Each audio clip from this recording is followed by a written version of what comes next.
हजारों ख्वाहिशें ऐसी कि हर ख्वाहिश पे दम निकले। हजारों ख्वाहिशें ऐसी कि हर ख्वाहिश पे दम निकले। बहुत निकले मेरे अरमां लेकिन फिर भी कम निकले। निकलना खुल्द से आदम का सुनते आए हैं लेकिन निकलना खुल्द से आदम का सुनते आए हैं लेकिन बहुत बेआबरू होकर तेरे कूचे से हम निकले। सलाम, नमस्ते, सत श्री अकाल। मैं हूं आपके साथ हर्षिता मिश्रा और आप देख रहे हैं टाइम्स मेल। बिहार चुनाव ने इस बार कांग्रेस, सपा, बसपा, आरजेडी और तमाम के तमाम महागठबंधन के बड़े बड़े नेताओं का लंगोट खोल कर रख दिया है। चले थे बिहार में अपनी सरकार बनाने, पर बिहार वालों ने नंगा करके लौटा दिया है। इन लोगों ने भाजपा से लड़ने के बजाय एक दूसरे से लड़ना शुरू कर दिया। कांग्रेस और आरजेडी के बीच आपस में ही तनातनी देखी गई। कई सीटों पर एक दूसरे को ही चैलेंज करते नजर आए। जनता इस बात को नहीं समझ सकी कि ये भाजपा और जेडीयू से लड़ रहे हैं या फिर एक दूसरे से। इतनी शर्मनाक हार जिसकी कोई कल्पना ही नहीं की जा सकती। आप सोच सकते हैं कि वोट चोरी और एसआईआर को इतना बड़ा मुद्दा बनाने के बाद भी कांग्रेस ने मजलिस से सिर्फ एक सीट ज्यादा निकाल पाई। पर बताइए तो ये कैसे हो गया? आप एक नेशनल पार्टी हो जिसके बाप दादा और पुरखे राजनीति के बड़े बड़े धुरंधर रहे हैं। उनका अपना बेटवा, उनका अपना नाती पोता चुनाव में एक वोट पाने के लिए धक्के खा रहा है। वाकई अगर यही हाल रहा तो कांग्रेस धीरे धीरे भाजपा में विलय न कर ले। इनके नेता तो बीजेपी में आते जाते ही रहते हैं। आरएसएस से और भाजपा से मुकाबला करना तो दूर की बात है। जब दोनों ही तरफ कच्चेधारी ही बैठे हैं तो एक दूसरे से लड़कर क्या फायदा होगा। लेकिन सबसे ताज्जुब की बात मजलिस इत्तेहादुल मुस्लिमीन को देखकर हो रही है। जिस मजलिस ने महज 6 सीटें महागठबंधन से मांगी थी, तेजस्वी से 6 सीटें हासिल करने के लिए उनके दरवाजे तक गए, लेकिन तेजस्वी यादव को मजलिस की दरख्वास्त बड़ी नागवार गुजरी। मजलिस वालों को तेजस्वी ने ऐसी हिकारत की नजर से देखा मानो सामने कोई भिखारी खड़ा हो, पर भिखारियों के साथ भी कोई इतना गंदा सलूक नहीं करता जैसे तेजस्वी ने किया। एक भिखारी को भी देने के लिए कुछ नहीं तो लोग हाथ जोड़ लेते हैं, कहते हैं कि अभी कुछ नहीं है, आगे बढ़ जाओ। लेकिन तेजस्वी यादव ऐसे गुरूर में चूर हो गए थे मानो उनके पापा ने पूरे बिहार को अपने नाम लिखवा लिया हो। मजलिस की दरख्वास्त पर तेजस्वी ने कोई जवाब नहीं दिया। अंत में वरिष्ठ पत्रकार सबा नकवी के साथ बातचीत में जब उनसे पूछा गया कि आपने ओवैसी को क्यों नहीं शामिल किया, तो तेजस्वी ने बड़े ही तकब्बुर भरे अंदाज में कहा कि हमारे यहाँ एक्सट्रीमिस्ट की कोई जगह नहीं। यानी दाढ़ी टोपी वाले, नमाज पढ़ने वाले, उर्दू बोलने वाले, उर्दू अरबी नाम वाले लोग तेजस्वी यादव की नजर में एक्सट्रीमिस्ट हैं, कट्टरवादी हैं, चरमपंथी हैं। तो इससे तो अच्छा होता कि सीधे सीधे आतंकवादी ही बोल देते। लेकिन इस तरह की बदजबानी ने चुनावों में उनके अरमानों पर पानी फेर दिया। जिसके बाद करने का सलीका नहीं, वो चले थे मुख्यमंत्री बनने। ये भाभी मुख्यमंत्री अपनी ही सीट हारते हारते बचे हैं। आखिरी वक्त तक तौबा तौबा करते गुजारा है। जिस सन ऑफ मल्लाह मुकेश साहनी को तेजस्वी यादव बहुत बड़ा वीआईपी समझ रहे थे, वही वीआईपी एक सीट ना निकाल सकी। बोले तो नील बटा सन्नाटा, गोल सांडा, पता नहीं क्या सोचकर तेजस्वी यादव ने मुकेश सैनी को डिप्टी सीएम बनाने का ऐलान कर दिया था। पर यहां तो ये हाल है कि मुकेश सैनी को डिप्टी सीएम बनाने का ऐलान करने वाला खुद सीएम नहीं बन पाए। सीएम बनना तो दूर की बात है, कायदे से चंद सीटें ना निकाल सके, जिसके दम पर यह कहा जा सके कि तेजस्वी यादव बहुत ज्यादा टक्कर दे रहे हैं। कांग्रेस के हालात तो सांप चुचुंदर के जैसे हैं। ऐसी कई छोटी छोटी पार्टियां हैं जिन्होंने कांग्रेस को मुंह चढ़ाना शुरू कर दिया। 6 सीटें निकालकर कांग्रेस ने सबसे शर्मनाक प्रदर्शन किया है। रामविलास यादव की पार्टी वाले मोदी के चिराग 19 सीट निकालने में कामयाब रही। सबसे शर्म की बात यह है कि हिंदुस्तानी आवाम मोर्चा यानी जीतन राम मांझी की पार्टी ने 5 सीटें निकाली हैं।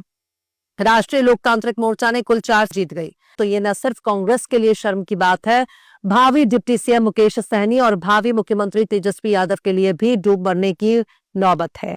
पर इन लोगों को इतनी आसानी से शर्म नहीं आने वाला। अभी भी कंतु परंतु इफ बच का खेल जारी रखे हुए हैं। कोई ना कोई ऐसा बहाना जरूर खोजकर तैयार बैठे हैं जिसके बदले में ये कहा जा सके, साहब हम तो मेहनत कर ही रहे थे, हमारा सारा वोट मैनिपुलेट हो गया, ईवीएम हैक हो गया, सीसीटीवी बंद हो गया, ट्रक के ट्रक ईवीएम बदल दिए गए, वोट चोरी हो गया। हर चुनाव हारने पर विपक्ष का यही रोना रहा है। तकरीबन 11 ऐसी सीटें हैं जहां पर महागठबंधन के उम्मीदवार एक दूसरे से ही लड़ रहे थे। मतलब इनमें आपस में कोई तालमेल नहीं था। उनकी हार के लिए प्रशांत किशोर को भी जिम्मेदार माना जा सकता है, क्योंकि जनसुराज ने 6% वोट हासिल किया, लेकिन कोई सीट न जीतकर भी उसने महागठबंधन के वोट काट दिए। मजलिस को भी आप वोट काटने वाला समझ सकते हैं, लेकिन उसने तो सीटें भी निकाली हैं और जितने वोटों के अंतर से कई सीटों पर उसकी हार हुई। अगर कांग्रेस ना लड़ रही होती, मजलिस और भी सीटें जीत लेती।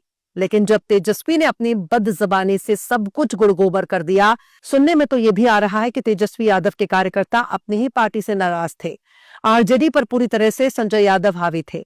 तेजस्वी यादव के अलावा भी पार्टी में ऐसे ऐसे मुख्यमंत्री बन चुके थे जो किसी आदमी से मिलने नहीं देते थे और बार बार खुद ही रोक लेते थे कि बताओ तेजस्वी से क्या काम है, जबकि भाजपा अपने कार्यकर्ताओं को इज्जत देने वाली पार्टी है। उनका बड़े से बड़ा नेता अपनी पार्टी के छोटे से छोटे कार्यकर्ता के लिए भी एक टांग पर खड़ा रहता है, जिसकी वजह से कार्यकर्ता भी पार्टी के लिए पूरी तरह समर्पित रहता है। तेजस्वी यादव आज तक अपने माथे पर लगे जंगल राज की छवि को हटा नहीं पाए।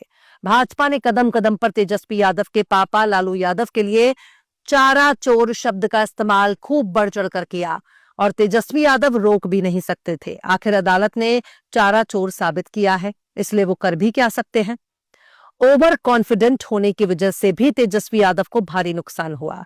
साफ तौर पर कहें तो चाहे कोई भी पार्टी हो, अगर वो कांग्रेस के साथ अलायंस करती है तो कांग्रेस उसके लिए बहुत बड़ी पनौती साबित हो जाएगी। जिसके साथ भी वो चिपकेगी उसका बेड़ा गर्क होना तय है। 2017 के चुनाव में अखिलेश यादव ने कांग्रेस के साथ हाथ मिलाकर गठबंधन किया था। यूपी के लड़के नाम से पूरा कैंपेन चलाया, लेकिन हुआ क्या, सत्ता से आउट। आज तक सत्ता में लौटने के लिए संघर्ष कर रही है। 2022 का विधानसभा चुनाव भी हार चुकी है। आज वो मुंगेरी लाल के हसीन सपने देख रही है। लेकिन भाजपा पत्ता हिलने से पहले ही पेड़ काट देती है। कांग्रेस के बड़े बड़े नेता विदेशों से पढ़े लिखे हैं, लेकिन जब तक वो एसी रूम से बाहर निकलकर जनता के बीच संवाद कायम नहीं करेंगे, तब तक जनता और नेताओं के बीच कोई तालमेल नहीं बैठेगा।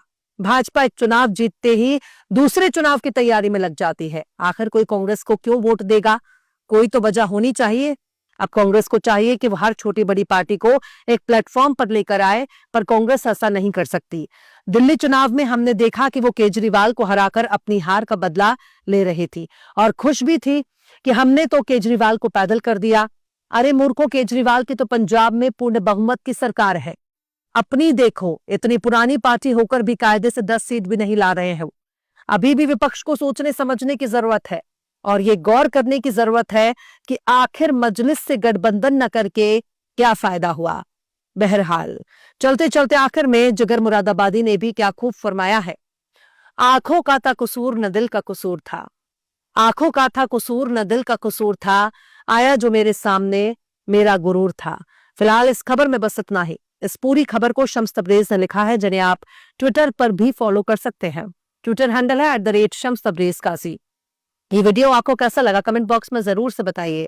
वीडियो पसंद आए तो लाइक करें, शेयर करें और बेबाक, निष्पक्ष, स्वतंत्र पत्रकारिता को सपोर्ट करने के लिए आप हमारे चैनल टाइम्स मेल को जरूर से सब्सक्राइब करें और हाँ, बेल आइकन की घंटी वाली बटन आप जरूर से दबा दें ताकि आपको हमारे आने वाले नए वीडियो की नोटिफिकेशन फौरन ही मिल जाए। फिर मिलता है किसी और वीडियो में एक नई खबर के साथ। हर्षिता मिश्रा को दीजिए इजाजत। जय हिंद।